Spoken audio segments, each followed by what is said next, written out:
தெரியுங்கன்னா திராவிட முன்னேற்ற கழகத்தை பொறுத்தவரை இப்போ இன்னைக்கு எல்லா அரசியல் கட்சி தலைவர்களுமே அரசியல் கட்சி தொண்டர்களுமே திமுக தான் எங்கள் எதிரின்னு சொன்னது எப்படின்னா மக்களுடைய மனநிலையை பிரதிபலிக்கிறாங்க. அதாவது திமுகவை மக்கள் வேண்டாம் என்று சொல்லிவிட்டார்கள் என்று வீழ்த்துவதற்கு ஒரு கூட்டணி மக்கள் அதெல்லாம் பார்த்து ஓட்டு போடுவாங்கன்னா தேர்தலுக்கு இன்னும் 8-9 மாத காலம் இருக்கு. விஜய் அவர்களை பொறுத்தவரை முதல்ல இருந்தே நான் சொல்லிக்கிட்டு இருக்கேன். அவர் அரசியல் வருகையை வரவேற்றாலும் கூட சித்தாந்தத்தில் நேர் எதிராக இருக்கிறோம், வேறு வேறு பக்கத்தில் இருக்கிறோம், வேறு வேறு எங்களுடைய பாதைகள் வேறு வேறு இருக்கிறது. அதனால் எங்களை பொறுத்தவரை தேசிய ஜனநாயக கூட்டணி வலிமை அடைஞ்சுக்கிட்டே வருது. 2026 நிச்சயமாக, ஏன்னா நாங்களும் கடுமையாக உழைக்கின்றோம், எங்களுடைய பூத்துக்களை ரொம்ப நெறிமுறைப்படுத்துகிறோம், வலிமைப்படுத்துகிறோம். தேசிய ஜனநாயக கூட்டணி தலைவர்கள் ஒற்றுமையோடு எங்களோடு இருக்கின்றார்கள். கட்சியில் ரொம்ப ஆர்வமாக புதியவர்கள் இணைந்து கொண்டிருக்கின்றார்கள். எங்கள் பாதையில் நாங்கள் போயிட்டுருக்கோங்கன்னா மற்றவங்களை பற்றி எங்களுக்கு கவலை இல்லை. 2026 நிச்சயமாக மாற்றம் வரும் என்று நம்புகின்றோம். யாருங்கண்ணா? அண்ணா, இன்னைக்கு அவர் அவருடைய கட்சியை எப்படி பெருசு பண்ணுறது, அவர் கூட்டணிக்கு யாரை கொண்டு வருவது என்பது தான் அவருடைய சிந்தனையாக இருக்கணும். காங்கிரஸ் கூட்டணி தவறா, திமுக கூட்டணி தவறா, அதிமுக கூட்டணி தவறா, பாஜக கூட்டணி தவறான்னு அவர் இன்னொருத்தரை பற்றி குறை சொல்கிறத விட அவர் மீது நம்பிக்கை இருந்தால் அவரை நம்பி தலைவர்கள் வருவார்கள் என்கின்ற நம்பிக்கையோடு விஜய் அவர்கள் பேசணும். அப்படித்தான் நான் பார்க்குறேன்.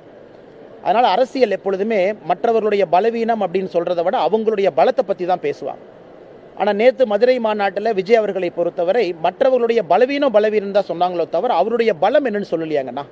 மக்கள் பலத்தை தான் பார்க்குறாங்க. எல்லாருக்குமே பலவீனம் இருக்கல. அரசியல் கட்சிகள் கூட்டணியில் எல்லோருக்குமே நேரக்குறைய மேலே கீழே இருக்கத்தான் செய்யும், எல்லா பக்கத்துலையுமே. திமுக கூட்டணி எடுத்துக்கங்க. ஆனால் நேற்று விஜய் அவர்கள் அவங்க பலவீனம் இவங்க பலவீனம்னு சொன்னாங்க. ஆனால் வந்திருக்கக்கூடிய தொண்டர்கள் பொதுமக்கள் எல்லாம் என்ன எதிர்பார்த்தாங்கன்னா, நீங்கள் எப்படி பலம், நீங்கள் எப்படி மாற்று, நீங்கள் எப்படி வித்தியாசமான ஒரு கட்சி, இன்னைக்கு திராவிட முன்னேற்ற கழகத்தை வீழ்த்த வேண்டும் என்று சொல்லுகின்றீர்கள், ஆரோக்கியமான விஷயத்தை என்ன கையில் வச்சிருக்கிறீங்க? அதே நான் பார்த்த வரைக்கும் பழைய பஞ்சாங்கம் தான். புதுசாக கட்சி ஆரம்பித்தா பிஜேபியை திட்டணும், பாயிண்ட் நம்பர் 1 டிக் பாக்ஸ் அடி. ஆளுங்கட்சியை திட்டணும், பாயிண்ட் நம்பர் 2 இன்னொரு டிக்கை போடு.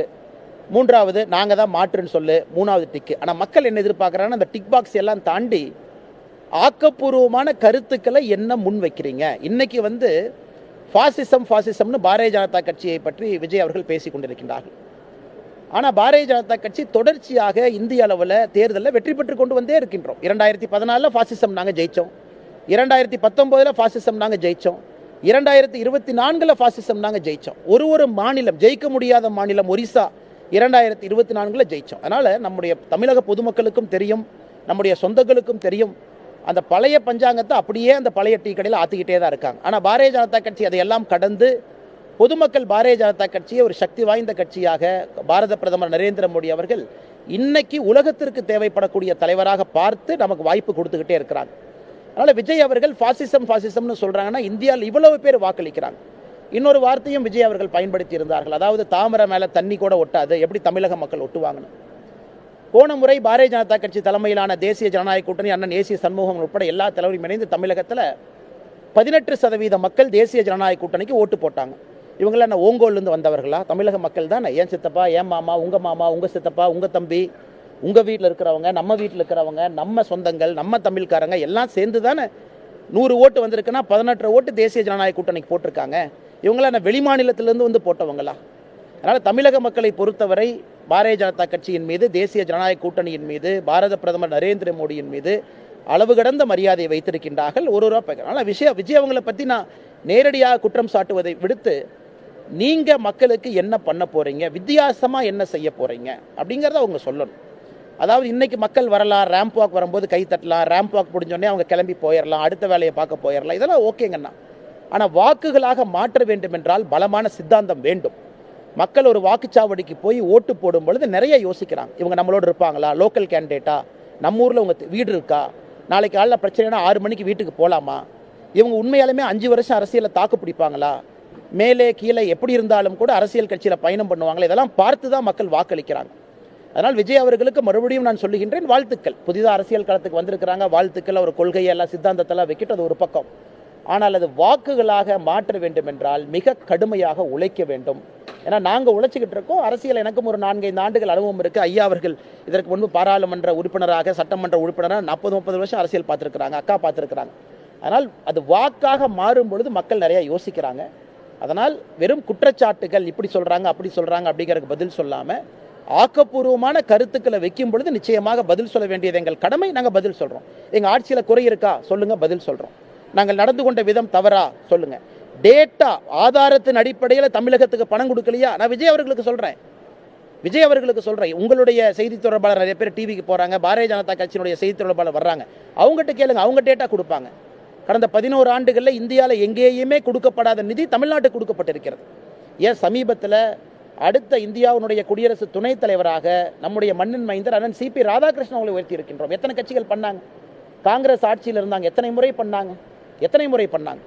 ஏபிஜே அப்துல் கலாம் ஐயாவை யார் ப்ரப்போஸ் பண்ணி கொண்டு போனது? செங்கோலை பாராளுமன்றத்தில் வச்சது யார்? அதனால் அந்த பழங்கதைகள் பேசாமல் 21ஆம் நூற்றாண்டு அரசியலுக்கு விஜய் அவர்கள் வர வேண்டும் என்பது என்னுடைய ஒரு கருத்து. ஆனால் கொஞ்சம் சத்தமாக சொல்லுங்க.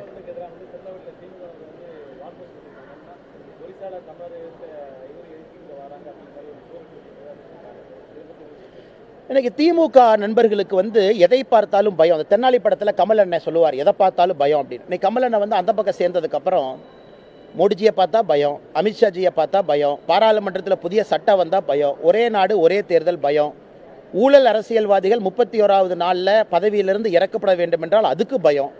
தொடர்ந்து பயத்திலே தமிழகத்தினுடைய திராவிட முன்னேற்ற கழகத்தினுடைய அரசும் ஆட்சியும் கட்சியும் இருக்குது. இன்னைக்கு திருநெல்வேலியில் நீங்கள் சொன்னீங்க, அமித்ஷாஜி அவர்களை வரவேற்று திமுக காரங்க என்றைக்குமே போஸ்ட் ஒட்ட போகிறதில்லை. ஏதாச்சும் ஒன்று யோசிச்சு அவங்க ஒட்டணும். அவங்க போஸ்ட் ஒட்டுறானாங்கவே எங்களை பார்த்து பயப்படுறாங்கன்னு தான் அர்த்தம்.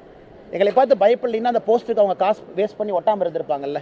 அவங்க அமித்ஷாஜியை எதிர்த்து போஸ்ட் ஒட்டுறானாங்கவே திராவிட முன்னேற்ற கழகம் திருநெல்வேலியில் மாண்புமிகு உள்துறை அமைச்சருடைய பயணத்தை பார்த்து பயந்திருக்கின்றார்கள் என்பது தான் எங்களுடைய அர்த்தம். அதனால் நிச்சயமாக பெரிய மாற்றம் வரும், எங்களுக்கு நம்பிக்கை இருக்கு. ஆனால் விஜய் அவங்க எப்போ வாய் திறந்தாருங்கன்னா, அவர் படத்தில் நடிச்சுக்கிட்டே இருந்தார். ஃபிஷர்மேனாக கூட நடிச்சிருக்காரு, மீனவ நண்பனாக கூட நடிச்சிருக்காரு. அப்போவெல்லாம் கச்சத்தீவை பற்றி விஜய் பேசியிருக்காரா? நான் தெளிவாக சொல்கிறேங்கண்ணா, இது கொஞ்சம் டீட்டெயிலான சப்ஜெக்ட். அப்போ கச்சத்தீவை பற்றி எதுவுமே பேசலை. கச்சத்தீவை பற்றி பாரதிய ஜனதா கட்சி, பாரத பிரதமர் நரேந்திர மோடி அவர்கள் பேச ஆரம்பிச்சிருக்கிறாங்க. பிரதமர் அவர்கள் பிரதமராக 2024 பாராளுமன்ற தேர்தலிலிருந்து பேச ஆரம்பிச்சார். உங்களுக்கு தெரியும், அது 2 நாடுகளுக்கான ஒப்பந்தம். இன்னைக்கு அதிகாரப்பூர்வமாக தமிழகத்தில் பாரதிய ஜனதா கட்சி கச்சத்தீவை வேணும்னு சொல்லிட்டோம்.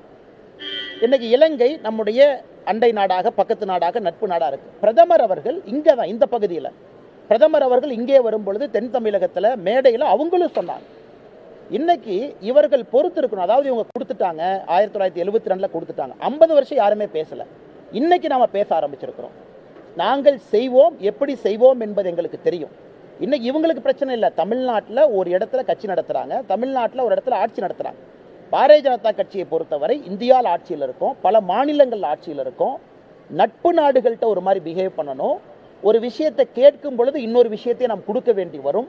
இதை எல்லாமே பார்த்து தான் ஒரு அரசு செயல்பட முடியும். எதையும் எடுத்தோம் கௌத்தம். ஆனால் அதிகாரப்பூர்வமாக கச்சத்தீவு வேண்டும் என்பதில் பாரதிய ஜனதா கட்சி உறுதியாக இருக்கு. ஏன் நம்முடைய வெளியுறவுத்துறை அமைச்சர் ஜெய்சங்கர் அவர்களை பார்த்து வெள்ளை பேப்பரில், கருப்பு வெள்ளையில் எழுதி கொடுத்துட்டு வந்திருக்கோம், கச்சத்தீவை மீட்டு கொடுங்க. ஸோ எங்களுடைய அதிகாரத்தில் பாரதிய ஜனதா கட்சியின் தமிழக முன்னாள் தலைவர் அண்ணாமலை செய்தியாளர்களை சந்தித்து வருகிறார். நேற்று நடந்த தாவேகாவின் 2வது மாநில மாநாடு குறித்த விமர்சனங்களையும் அவர் முன்வைத்திருக்கிறார். தாவேகா தலைவர் விஜய் குறித்த விமர்சனங்களையும் அவர் முன்வைத்திருக்கிறார். அதேபோல உள்துறை அமைச்சர் அமித்ஷாவின் வருகைக்கு திமுகவினர் எதிர்ப்பு தெரிவித்து போஸ்டர் ஒட்டுவது குறித்தும் அவர் செய்தியாளர்களின் கேள்விக்கு பதிலளித்திருக்கிறார். விவரங்களை பின்னர் பார்க்கலாம்.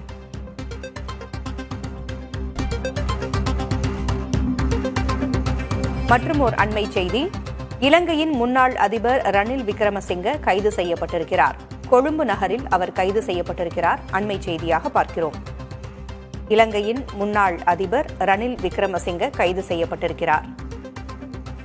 சிஐடிக்கு இன்று காலை வாக்குமூலம் ஒன்றை வழங்க அவர் சென்றிருந்த நிலையில் கைது செய்யப்பட்டிருக்கிறார். அதிபராக இருந்தபோது வெளிநாட்டிற்கு சென்றது தொடர்பான வழக்கின் விசாரணைக்கு அவர் ஆஜரானார்.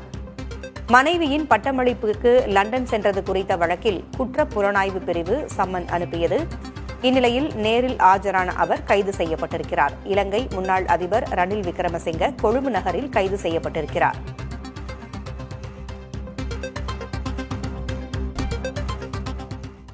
இடைவேளைக்கு பிறகு செய்திகளை தொடர்ந்து பார்க்கலாம்.